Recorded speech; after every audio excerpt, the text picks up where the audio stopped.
அல்லேலூயா. உலகம் எது நினைக்கிறது? வாழ்க்கையில சந்தோஷமா இருக்கணும்.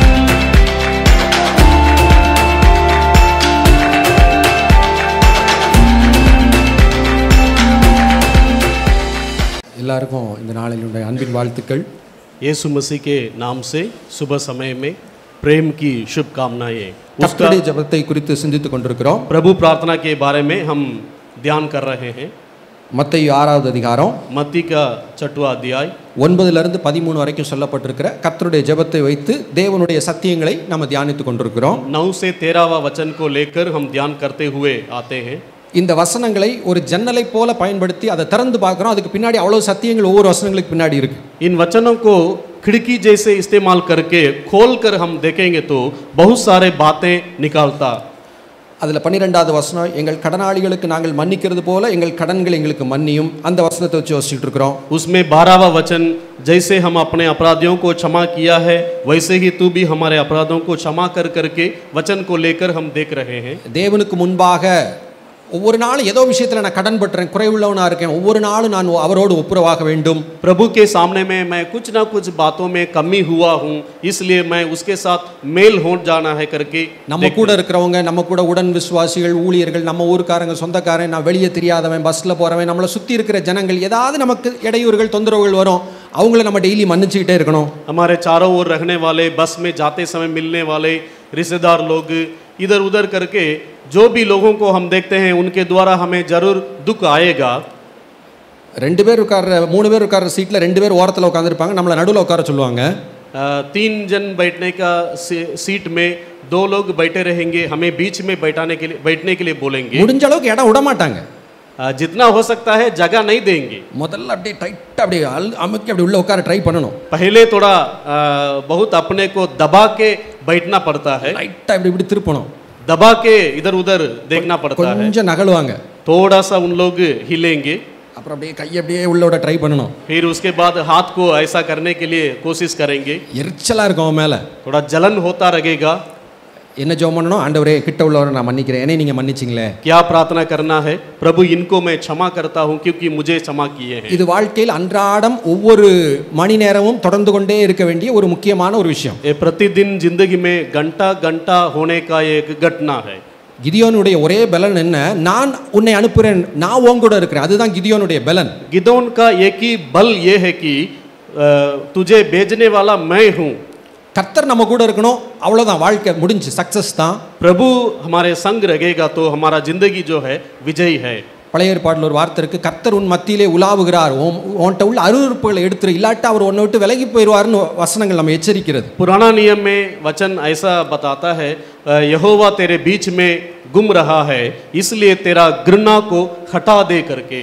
நம்ம ஊழியத்தில் எதையோ நினச்சி தேவையில்லாமல் கவலைப்பட்டுட்டு இருப்போம். அந்த பிரச்சனை வருமா, அது வருமா, ரூவா, நாளைக்கு பிள்ளைகள், குடும்பம்னு கவலைப்படுவோம். கவலைப்பட வேண்டியது என்ன தெரியுமா? பரிசுத்தம், மற்றவங்க கூட அன்பாக இருக்கணும், யாரு கூடயாவது கசப்புங்கிற வேறு எனக்குள்ளே இருந்துடக்கூடாது. இதை குறித்து தான் நம்ம கவலைப்படணும், கவனமாக இருக்கணும். அதில் சரியாக இருந்துட்டா லைஃப், மினிஸ்ட்ரி எல்லாமே சக்ஸஸ் தான். हम जिंदगी में कई बातों को लेकर चिंता करके बैठे रहते हैं, लेकिन जरूर चिंता करना है पवित्रता के बारे में, सेवकाई में आगे बढ़ने के बारे में चिंता करने से सब कुछ अच्छा रहता है। எங்கேருந்து இந்த கசப்பு, ஒருத்தர் ஏன் பிடிக்காமல் போயிடுது, பகைகள் எங்கே இருந்து வருது அப்படின்னு சொல்லி நேற்று ஒரு நபரை வச்சு நம்ம யோசித்தோம். कड़वापन कैसे उत्पन्न होता है और बैर कहाँ से आता है करके हम कल देखे थे। ஆமான் அப்படிங்கிற மனுஷன் செத்து போகிறான், தூக்கில் போய் தொங்கிய வாழ்க்கை முடியுது, அவனை தொங்க விட்டுறாங்க. ஏன் அங்கே போய் முடிஞ்சிச்சு? हामान को फांसी लगा दिए थे, क्यों उसका जीवन ऐसा खत्म हुआ? ஒருத்தன் எந்திரிச்சு அவனை சல்யூட் பண்ணலை, ஐயா வணக்கம்யா அப்படின்னு குனியலை, அவன் மேலே கோபம் வந்துச்சு. அந்த கோபம் அவன் இனத்து மேலேயே வந்துச்சு. கடைசியில் அவனே செத்து போயிடுறான். एक जन बस थोड़ा उठ के दंडवत नहीं किया, साहब मैं दंडवत करता हूँ, ऐसा नहीं किया था, इसलिए उनके ऊपर ही इसको गुस्सा होने लगा और उनका जाति के लोगों के ऊपर भी गुस्सा होने लगा। आखिर में ये मर गया। பெரிய பிரச்சனைகள், போராட்டங்கள், வேதனைகள் எங்கே இருந்து வருது? சின்ன சின்ன காரியத்தில் மன்னித்து ஏற்றுக்கொள்ள முடியாமல் அந்த இடத்த அப்படியே அதை நம்ம மனசுக்குள்ளேயே வச்சுக்கிட்டு இருக்கிறோம். அது நம்முடைய வாழ்க்கையில் பெரிய கசப்பாய் மாறி விடுகிறது. बड़े बड़े कड़वापन इसलिए उत्पन्न होता है कि छोटे छोटे बातों को हम नहीं हटाते हुए मन में ही रखे रहते हैं। சிலரை நம்ம மன்னிக்கலங்கிறது வருஷங்கள் கழிச்சு நமக்கு தெரியும். कुछ लोगों को हम क्षमा नहीं किए हैं करके बहुत सालों के बाद याद आता है.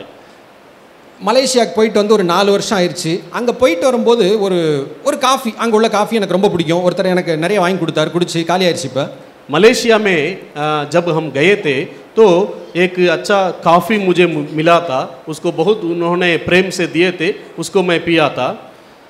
அந்த பிரியமான அன்னை சமீபத்தில் ஒரு 10 நாளைக்கு முன்னாடி ஃபோன் பண்ணி அந்த காஃபி நான் உனக்கு சீக்கிரம் அனுப்பி வைக்கிறேன்னாரு. அல்லேலூயா. वो भैया अभी मेरे को फ़ोन करके उस कॉफ़ी को मैं भेज दूंगा करके बताए थे. அதை யோசிச்சுட்டு இருக்கும்போது எனக்கு திடீர்னு அந்த மலேசியா போய் அந்த ஏர்போர்ட்டில் இறங்கி அந்த இமிக்ரேஷன் செக்கிங் ஒரு ஆஃபீஸர், இந்த நம்ம இங்கே இருக்கிற 12வது படித்த பிள்ளைகள் மாதிரி ஒருத்தி உட்காந்து அங்கே ஒருத்தி இருந்தான். वहाँ मलेशिया में जाने के समय में जो इमिग्रेशन रहता है उसमें यहाँ का 12वीं पढ़ने का लड़की जैसे एक लड़की वहाँ थी. அவங்க கேட்கணும் எதுக்காக வந்திருக்கீங்க என்னன்னு கேட்டு அவங்க ஃபில் பண்ணுவாங்க. वो लोग क्यों आए हैं ऐसा करके उसको भर देते थे. டூரா வந்தோமா, பிஸ்னஸா, அதெல்லாம் சொல்லணும். ऐसा पिकनिक के लिए आए हैं या परिवार के विषय में आए हैं करके बताना है. மலேசியா போன்ற நாடுகளுடைய மனநிலை என்ன அப்படின்னா, இந்தியர்கள் இங்கே வருவாங்க, தெரியாமல் வந்து உட்காந்துக்கிடுவாங்க, நம்ம வேலையெல்லாம் அவங்க தூக்கிட்டு போயிடுவாங்க, வேலை இல்லாமல் நமக்கு போயிடும் அப்படின்னு வர்றவங்களை அவங்களுக்கு பொதுவாக பிடிக்காது. मलेशिया वालों को एक ऐसा विचार रहता है कि भारत के लोग यहाँ आकर हमारा काम को उन लोग ले लेंगे करके ज़्यादातर भारतवासियों को मलेशिया वाले पसंद नहीं करते हैं. இந்த காஃபியை பற்றி சொல்கிறாரு. அந்த அன்னைக்கு போன எனக்கு ஞாபகம் வருது. அந்த இமிக்ரேஷன் ஆஃபீஸர் அந்த ஒரு வாலிப பிள்ளை அங்கே உட்காந்து என்கிட்ட கேட்ட கேள்வி, அந்த கேட்ட முறை எனக்கு திடீர்னு ஞாபகம் வந்துச்சு. अचानक उस कॉफ़ी के विषय में बात किए थे तो उस इमिग्रेशन में जो लड़की बैठी थी उसकी बातें मुझे याद आ रहा था. உள்ள பூத்துக்குள்ள இருந்து என்னை இப்படி பார்த்து கேட்டா, why do you come here, இங்கே என்னத்துக்கு வந்த அப்படிங்கிற மாதிரி ரொம்ப ஒரு அற்பமாக கேட்டான். वहाँ बैठे हुए मुझको देखकर पूछ रही थी क्यों आप इधर आए हो करके, थोड़ा गुस्सा जैसे पूछ रही थी. அப்போ ஒரு எரிச்சல் வந்தது எனக்கு ஞாபகம் இருக்கு. उस समय में एक जलन मेरे अंदर आया, मुझे याद है. பல வருஷங்கள் கழிச்சு बहुत सालों के बाद இந்த காஃபின்னு ஒன்று கேட்டு அந்த சம்பவம் ஞாபகம் வருது. அவன் மேலே ஒரு எரிச்சல் இருக்கிறது அன்னைக்கு நான் பார்த்தேன். ये कॉफ़ी का विषय को लेकर उस जलन जिस वो लड़की के अंदर था, मेरे अंदर था, वो मुझे याद आया था. பயமா இருக்கு. இன்னும் எங்கெங்கெல்லாம் யாரை குறித்தெல்லாம் எரிச்சலை இருதயத்தில் வச்சிருப்பேன்னு என்ன நினைச்சாலே பயமா இருந்தது. मुझे ऐसा डर लग रहा है कि और मैं कहाँ कहाँ जलन को मन में रखे रहता हूँ. நமக்குள் இருக்கிற அருவருப்புகளை பார்த்து, அசுத்தங்களை பார்த்து கர்த்தர் நம்மை விட்டு விலகி போய்விடக்கூடாது, கவனமாக இருக்க வேண்டும். हमारे अंदर जो अशुद्ध है, घृणा है, इन बातों को देखकर यहोवा हट के नहीं जाना चाहिए, सावधान रहना है. எங்கே இருந்து பகைகள் வரலாம், எங்கே இருந்து கசப்புகள் வரலாம். இன்னைக்கு இன்னொரு ஒரு உதாரணத்தை நம்ம பார்க்க போறோம். कहाँ से कड़वापन और बैर हो जाता है, आज एक और विषय को भी हम देखेंगे. எண்ணாகமம் 12வது அதிகாரத்தை எல்லாரும் எடுத்து வச்சுக்கிடுவோம். गिनती 12वां अध्याय को निकालेंगे. எப்பயுமே எப்படி பேசினா ஈஸியாக இருக்கும்னா, உங்களுக்கு பைபிள் தெரியும், மிரியாம் அப்படின்னு டக்குன்னு ஆரம்பிச்சா நல்லா இருக்கும். हमेशा ऐसा बातें होता है कि अगर मिरियम बोलने से आप लोगों को जरूर याद होगा करके. சரி, ஒருவேளை இங்கே இருக்கிற யாராவது ஒருத்தர் இதெல்லாம் இன்னும் சரியாக நான் படிக்கல அப்படின்னு ஒருவேளை நீங்கள் இருக்கலாம். நீங்களும் அதை புரிந்து கொள்ளணுங்கிறதுக்காக சுருக்கமாக அதை சொல்லிடுறேன். अगर आप लोग समझने के लिए थोड़ा सा मैं इसको समझाता हूँ. மோசேங்கிற தேவ மனிதர் மூலமாக கர்த்தர் பெரிய ரட்சிப்பை ஜனங்களுக்கு கட்டளையிடுகிறார். मूसा करके मनुष्य के द्वारा यहोवा बहुत बड़ा उद्धार दिलाए थे. அவருக்கு கூட பிறந்த ஒரு தங்கச்சி, ஒரு அண்ணன் உண்டு, ஆரோன், மிரியாம் அப்படின்னு கூட பிறந்தவங்க. इनके साथ पैदा होने वाले मरियम और हारून करके 2 लोग थे. சேர்ந்து நல்ல ஆண்டவருக்கு ஊழியம் செய்தாங்க. मिलके अच्छा से सेवा किए थे. இந்த 12வது அதிகாரத்தில் அவங்க வீட்டில் திடீர்னு ஒரு குழப்பம் வந்துடுது. इस 12वां अध्याय में उनके परिवार में अचानक एक उलझन हुआ था. அது என்ன அப்படின்னு சொல்லி கவனிப்போம். वो क्या है, ध्यान देंगे. 12:1 கவனிங்க. எத்தியோப்பிய தேசத்து ஸ்திரீயை மோசே விவாகம் பண்ணி இருந்தபடியினால் மீரியாமும் ஆரோனும் அவன் விவாகம் பண்ணின எத்தியோப்பிய தேசத்து ஸ்திரீ நிமித்தம் அவனுக்கு விரோதமாய் பேசி. मूसा ने एक कुशी स्त्री के साथ विवाह कर लिया था, इसलिए मरियम और हारून उसकी उस विवादित कुशी स्त्री के कारण उसकी निंदा करने लगे. இங்கே என்ன பிரச்சனை, மோசே இருக்கிறாரு. மோசேயுடைய ஒய்ஃப் வந்து சொந்த ஜனம் கிடையாது, இஸ்ரவேல் ஜனம் கிடையாது. அவர் 40 வருஷங்கள் அங்கே போய் ஜனங்களை விட்டு தள்ளி இருக்கும்போது அங்கே ஒரு எத்தியோப்பிய ஒரு பெண்ணை அவர் கல்யாணம் பண்ணியிருக்கிறார். यहाँ समस्या क्या है, मूसा जो है उसकी पत्नी यहाँ इस्राएल देश की नहीं है, परंतु जब ये कुश देश में जाकर वहाँ रहता था, वहाँ की स्त्री थी.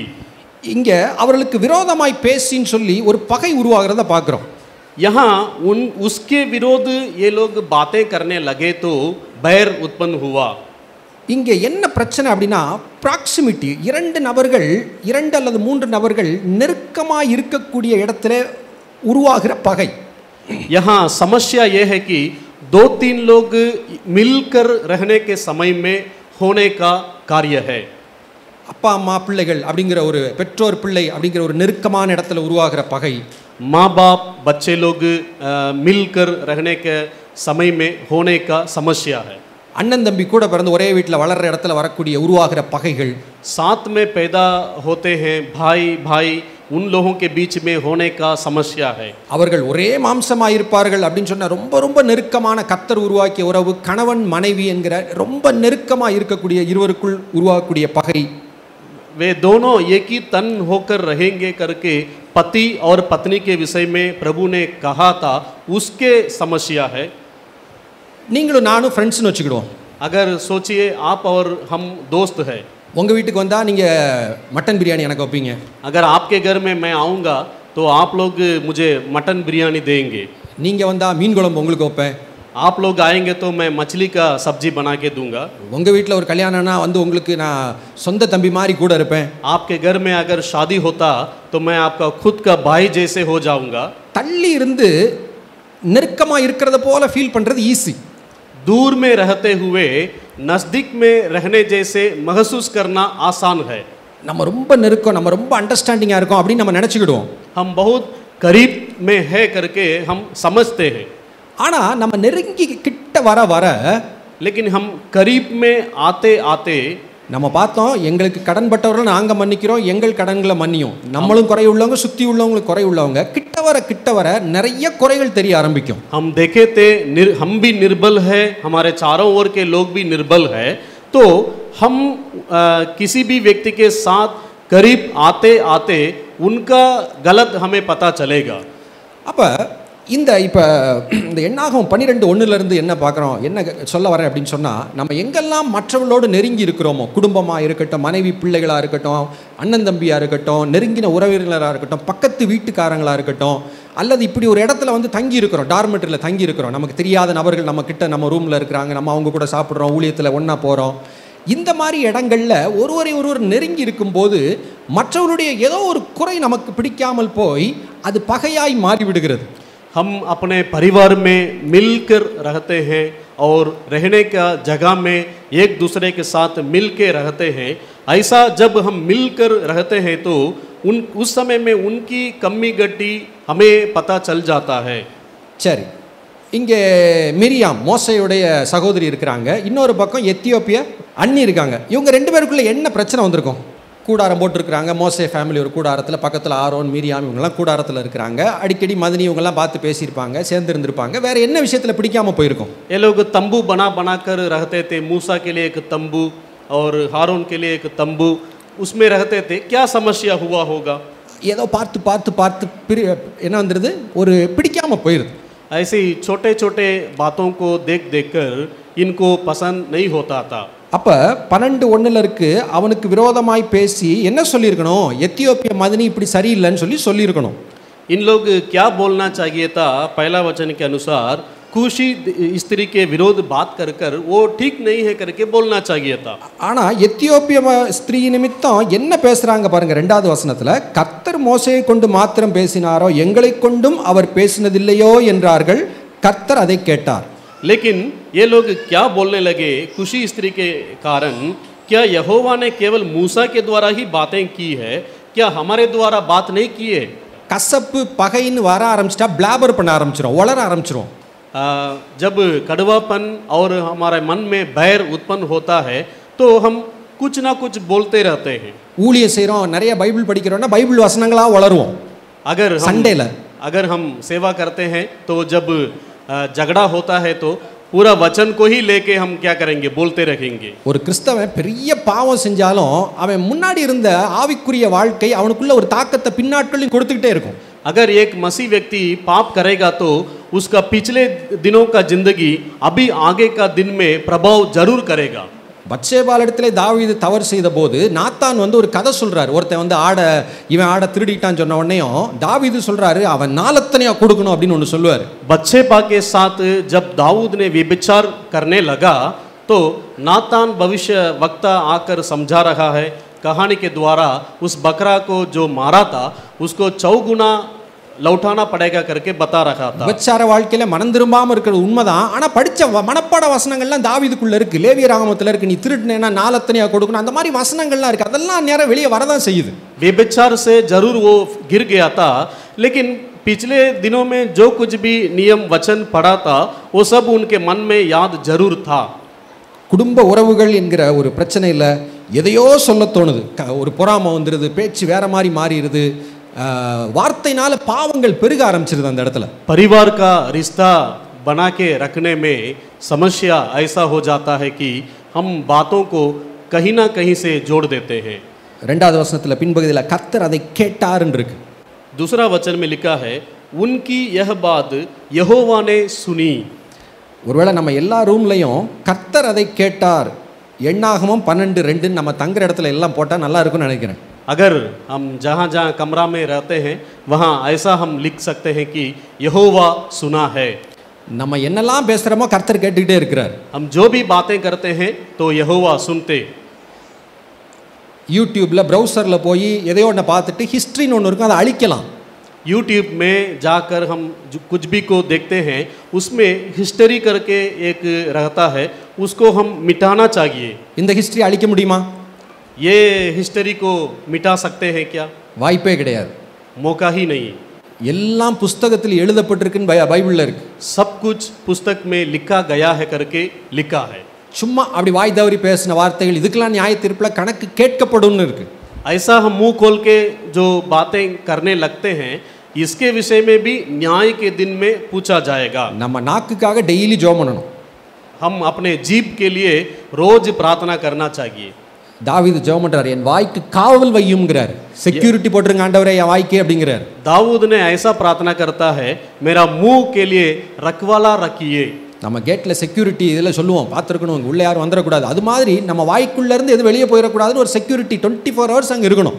हम अपना सिक्योरिटी रूम में रखवाला को रखे हैं, वैसे ही हमारा मुंह में भी एक रखवाली होना जरूरी है. அப்போ இதை வாசிச்சவங்களுக்கு தெரியும் கர்த்தர் கோபமா பேசுறாரு. அது எப்படி நீ மோசையை குறித்து இப்படி பேச போச்சு? इसको जो पढ़ चुके हैं उनको मालूम है. यहोवा ने पूछते हैं कैसे मूसा के विरोध तुम लोग बातें करते हैं करके. 9:10 பார்க்குறோம் கர்த்தர் கோபத்தோட போயிட்டாரு. அதுக்கு அடுத்து மீரியாமுக்கு மேலே என்ன வந்துச்சு? உறைந்த மலையின் வெண்மை போன்ற குஷ்டரோகி ஆனாள் அப்படின்னு அங்கே போட்டிருக்கு. 10वां वचन में हम ये देख सकते हैं मरियम को कोढ़ से हिम के समान सफेद हो गई करके देखते हैं. யாக்கோபு 3வது அதிகாரம் याकूब 3रा अध्याय 9வது வசனத்தில் அங்கே எழுதப்பட்டிருக்கு.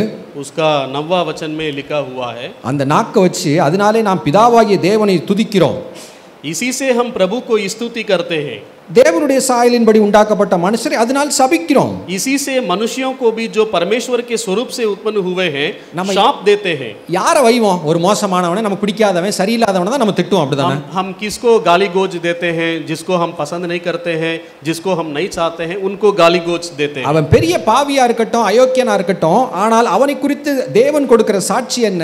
தேவனுடைய சாயலின்படி படைக்கப்பட்ட மனிதனை நீ சபிக்கிறேன்னு சொல்லி வசனம் சொல்லுது. वो बहुत बड़ा पापी हो सकता है, बुराई करने वाला हो सकता है, लेकिन उसके प्रति प्रभु क्या वचन क्या बताता है कि वो परमेश्वर के स्वरूप से बना हुआ है.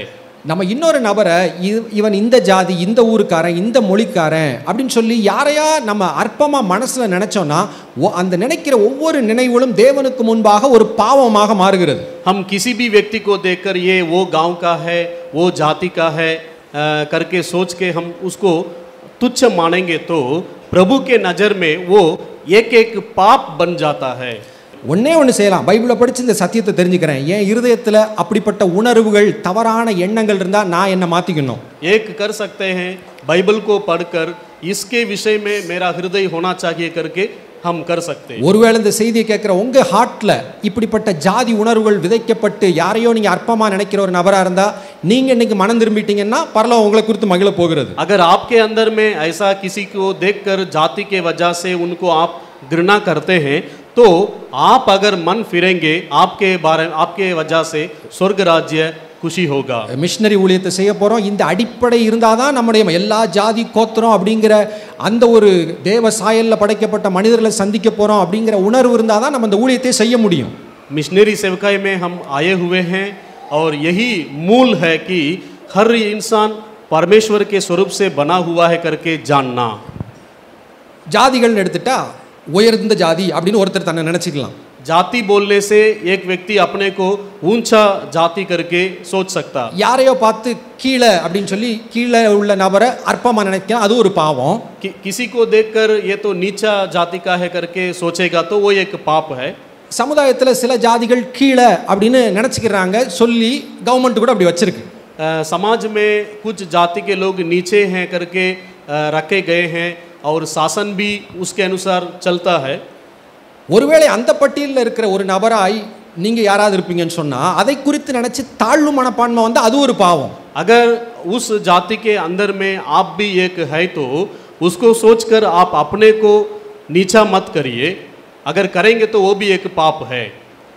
நான் மேலே நினச்சி வர்ற பெருமையும் பாவம், मैं ऊंचा हूँ करके सोचकर ऊपर आना भी पाप है। நான் கீழே நினச்சி அதில் நினச்சி நம்மளை தான் இப்படி மற்றவங்க இப்படி நினைக்கிறாங்களோ யோசிச்சுட்டே இருந்தீங்கன்னா அதுவும் பாவம். मैं नीचा हूँ सोचकर नीचे ही जाते रहेंगे, वो भी एक पाप है। யார் என்ன நம்மளை நினைச்சாலும் நமக்கு அதை குறித்து கவலை இல்லை. कोई भी हमारे बारे में कुछ भी सोचने से हमको தேவன் என்னை चिंता குறித்து என்ன நினைப்பார்? प्रभु मेरे बारे में क्या सोचेंगे? இவன் என் இருதயத்திற்கு ஏற்றவன், அவர் என்ன பார்த்து சொல்லணும். ये मेरा हृदय में प्रिय व्यक्ति है बोलना चाहिए। பிரியமானவனே பிரியமானவளேன்னு என்ன பார்த்து அவர் சொல்லணும். मेरे प्रिय बेटी करके वो मेरे को बोलना चाहिए। வேற யார் என்ன கமெண்ட்ஸ் கொடுக்கட்டும் அதை பத்தி நமக்கு கவலையே கிடையாது. कोई दूसरे लोग कुछ भी हमारे प्रति कमेंट कर सकते हैं। இன உணர்வு, மொழி உணர்வு, ஜாதி உணர்வு இதெல்லாம் தேவன் நம்மை விட்டு விலகி போக செய்துவிடும். जाति के प्रति, भाषा के प्रति, अपने लोगों के प्रति जो भी विचार है प्रभु हटाना है।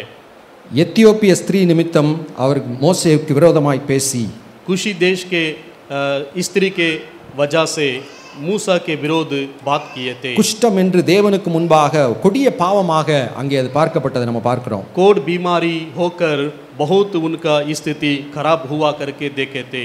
சின்ன சின்ன விஷயத்தில் கசப்பு வந்துடாம கூட உள்ளவங்க கூட கசப்பு இல்லாமல் இருக்க கவனமாக இருந்து கொண்டே இருக்க வேண்டும். छोटे छोटे बातों में साथ में रहने वालों के साथ कड़वा नहीं होना चाहिए, सावधान रहेंगे। இந்த வேதம் சொல்லுகிற சத்தியம் என்ன, நம்மளால முடியவே முடியாது. ये बाइबल जो सत्य बताता है हमसे नहीं हो सकता। என்னால் அன்றி உங்களால் என்ன செய்ய முடியாது, ஒண்ணுமே செய்ய முடியாது. यूहन्ना 15वां अध्याय में हम ये देखे थे, मेरे बिना तुम कुछ भी नहीं कर सकते। சில விஷயத்துல உங்களை நீங்க நல்லவன் நினைச்சிட்டு இருப்பீங்க, कुछ विषय में आप अपने को भला है करके सोचेंगे। வாழ்க்கையின் அனுபவங்கள் நாட்கள் உங்களுக்கு சொல்ல போது ஐயோ நான் இதுலயுமா அயோக்கியனா இருக்க போறேன் அப்படின்னு சொல்லி நீங்க உங்களே பார்க்க போறீங்க. लेकिन जिंदगी का दिन और जिंदगी जब आपको अनुभव देगा तो आप ये बोलेंगे कि मैं इतना बुरा हूँ क्या। இப்பொழுதே ஒத்துக்கிடுவோம், ஆண்டவரே என்னால ஒண்ணுமே முடியாது, अभी से हम मान जाएंगे ஆனால் உங்களால பராக்கிரமம் செய்வேன், लेकिन आपसे मैं शूरवीर बनूंगा। கிதியோனுக்கு கொடுத்த அதே அழைப்பை ஆண்டவர் நமக்கு கொடுக்கிறார். गिदोन को जो बुलाहट दिए थे वही बुलाहट हमें भी देते हैं। பராக்கிரமசாலியே, हे शूरवीर शूरमा, கர்த்தர் உன்னோடு இருக்கிறார், यहोवा तेरे संग है। ஒருத்தனை வச்சு மீதியானவர்கள் முழுவதையும் இந்த தேசத்தை ரட்சிப்பேன், அதே கர்த்தர் நம்ம கூட இருக்கிறார். तेरा एक ही व्यक्ति को लेकर मिद्यानियों को सबको नष्ट कर डालूंगा बोलने वाला हमारे भी साथ है। தேவனை முழு இருதயத்தோட நேசிக்க பிரயாசப்பட்டணும். प्रभु को पूर्ण दिल से हम प्रेम करने के लिए हो जाना है। சக ஊழியர்களை என்னை போல நேசிக்க ஒவ்வொரு நாளும் பிரயாசம் எடுத்து விட வேண்டும். साथ में रहने वालों को मेरे जैसे प्रेम करने के लिए कोशिश करना है। வாழ்க்கை ரொம்ப ஈஸி, जिंदगी बहुत आसान है, ஊழியம் ரொம்ப ரொம்ப ஈஸி. सेवकाई बहुत आसान है। கண்களை மூடி நம்ம ஜெபிக்கலாம். आंख बंद करके प्रार्थना करेंगे। அன்பின் பரலோக பிதாவே உம்மை துதிக்கிறோம். हे स्वर्गीय पिता, हम आपको स्तुति करते। ஆண்டவரே, நான் என்ன நேசிக்கிறது போல மற்றவர்களை நேசிக்கிற இந்த கிருபைக்காக உம்முடைய சமூகத்தை நோக்கி பார்க்கிறோம். प्रभु, मैं अपने को प्रेम करने जैसे दूसरों को भी प्रेम करने का कृपा को देख रहे हैं। யாரை குறித்தும் கசப்பை எங்களுடைய இருதயத்தில் சேர்த்து வைக்காதபடி உடனடியாக உம்முடைய சமூகத்திலே அதை அறிக்கை செய்து அதை பரிசுத்த பண்ணிவிட எங்களுக்கு உதவி செய்யுங்க. किसी के प्रति भी कड़वापन को मन में नहीं रखते हुए कबूल करके छोड़ने का सहायता करिए। யாருக்கு விரோதமாய் பேசி உங்களுக்கு விரோதமாய் பேசி நாங்கள் ஆண்டவரே குஷ்டத்துக்குள்ள போய் எங்களை நீங்க பயன்படுத்த முடியாம போயிடக்கூடாது ஆண்டவரே. किसी के विरोध बात करके, आपके विरोध बात करके कोड बीमारी वाले बनकर आपसे इस्तेमाल नहीं होना चाहिए. பரிசுத்த ஜாதியாய் உமக்கு முன்பு வாழ எங்களுக்கு உதவி செய்யுங்க. पवित्र जाति होकर आपके सामने जीने का मदद करिए. கர்த்தாவே, இந்த செய்தியை கேட்ட ஒவ்வொருவரையும் உம்முடைய வார்த்தையின்படி நீர் ஆசீர்வதித்து இவருடைய குறைவுகள் எல்லாம் நிறைவாய் நீர் நடத்தும்படியாய் உம்முடைய சமூகத்தில் ஒப்புக் கொடுக்கிறேன். हे यहोवा, जो भी संदेश सुने हैं इनकी कमी घटी को पूरा होने के लिए समर्पित करता. இயேசுவின் நாமத்தில் ஜெபிக்கிறோம் நல்ல பிதாவே. यीशु मसीह के नाम से विनती करते हैं पिताजी. ஆமென்.